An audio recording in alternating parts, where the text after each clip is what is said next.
Nagkalat sa labas yung mga Asian bullet ants natin Napakakalmado naman talaga. Lapagan kaya natin ng Armored Titan to, no?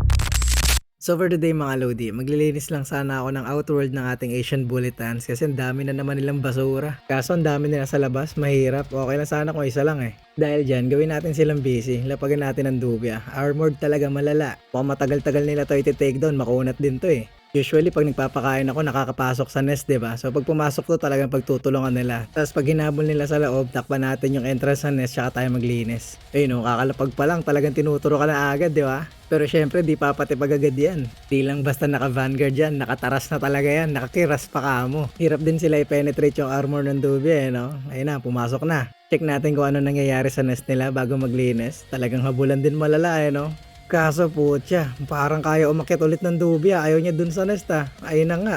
Ayos first time may nakabalik sa mundong ibabaw after malaglag dun sa nest Ayusin lang natin yung camera, pangit ng angle Hangat ko lang konti. Yan. Pasok niya na ulit sa nest yung dubya para makapaglinis, ba? Kaso hindi pumapayag yung dubya, grabe ang lakas.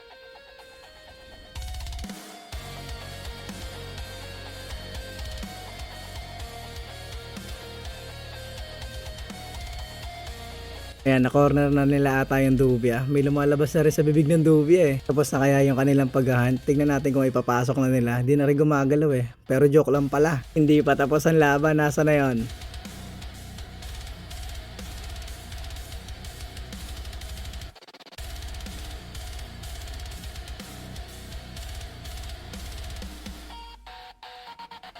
Ayun, napatihaya nila yung dubya. Mas papasok yung sting nila pag ganyan Talaga naman pag ganyan posisyon, kala mo talaga wala nang kawala no? Pero syempre, Armored Titan nga ni bagang. Nakawala na naman sa Asian bullet ants natin. Takbo.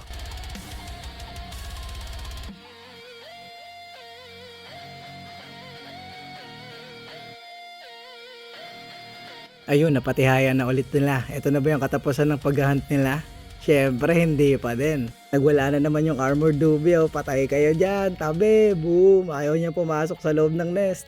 Mapapansin nyo sa clip na to mismo, ilang beses na muntik mahulog ulit sa nest yung dubya pero talagang hindi siya pumapayag. Hindi nila mapastopball yung dubya kasi pag may isa pa lang na lumapit, tumatakbo talaga agad